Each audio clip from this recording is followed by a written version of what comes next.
Efirdə Telegrafın 15:00-a olan xəbər buraxılışıdır. Günün bu saata olan mühüm xəbərlərini təqdim edirik. Ermənistan-Türkiyə sərhəddi sabah açılacaq. Paşinyan açıqladı, Erdoğanla danışmışam, dəmir yolu tezliklə açıla bilər. Tramp marşrutunun tikintisinin başlayacağı tarix açıqlandı. Rusiya Ermənistanda hakimiyyət dəyişikliyinə cəhd edəcək. Ermənistan hökuməti bugün Türkiyə ərazisi vasitəsilə Livana humanitar yardım göndərmək barədə qərar qəbul edib.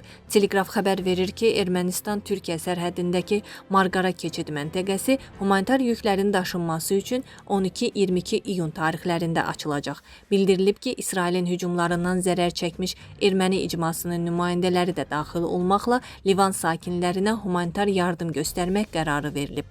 Xatırladaq ki, ötən il Türkiyə Ermənistandan Suriyaya humanitar yüklərin çatdırılması üçün sərhəd keçid məntəqəsini açmışdı.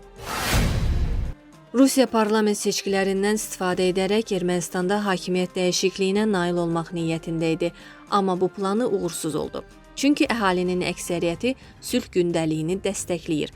Telegraf xəbər verir ki, bunu erməni siyasi şərhçi Edgar Vardaryan deyib. Rusiya hökuməti reallığı görmür. Çünki Putinə yaltaqlanmaq üçün yalan məlumat veriblər. Paşinyanın reytinginin kəskin şəkildə aşağı düşdüyünü, ölkədə böyük narazılıqların olduğunu söyləyiblər. Amma Moskvanın B planı da var. Bu, Rusiyapərəst qüvvələrin mandatları götürüb parlamentə daxil olmasıdır. Bu kontekstdə vaxtaşırı seçkilərin saxtalaşdırıldığını iddia etməyi vacib hesab edirlər. Rusiyapərəst qüvvələr Putinin kömək edəcəyinə, vəziyyətin dəyişəcəyinə ümidini itirmirlər. O bildirib. Vardanyan çıxılmaz vəziyyətdə olan Rusiyanın kəskin addımlar ata, Ermənistana təzyiq göstərə biləcəyini istisna etmir. Amma Moskvanın addımları Ermənistanın Avropa İttifaqına inteqrasiyasına töhfə verir və ölkədə Rusiya əleyhinə atmosferi qızışdırır. Ekspert radikal müxalifətin küçələrə çıxa biləcəyini istisna etmir. Bunun hakimiyyəti ələ keçirmək üçün uğursuz cəhd olacağını vurğulayıb.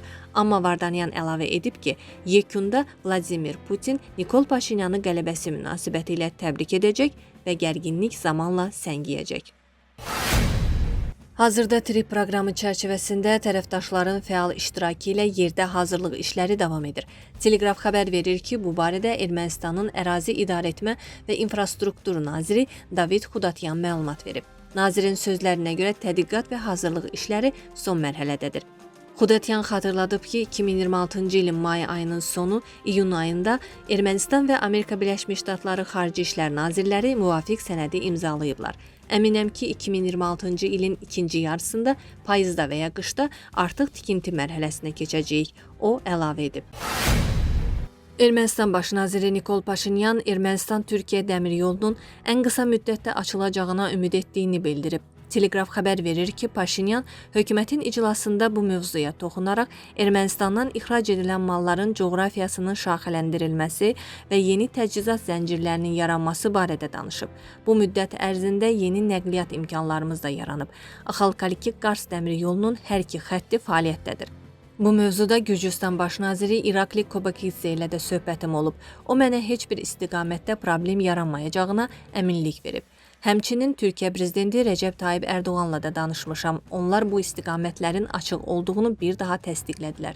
Ümid edirik ki, Ermənistan-Türkiyə dəmir yolu da ən qısa zamanda açılacaq. Üstəlik, TRIP layihəsinin həyata keçirilməsi çərçivəsində imkanlar xeyli artacaq, baş nazir bildirib.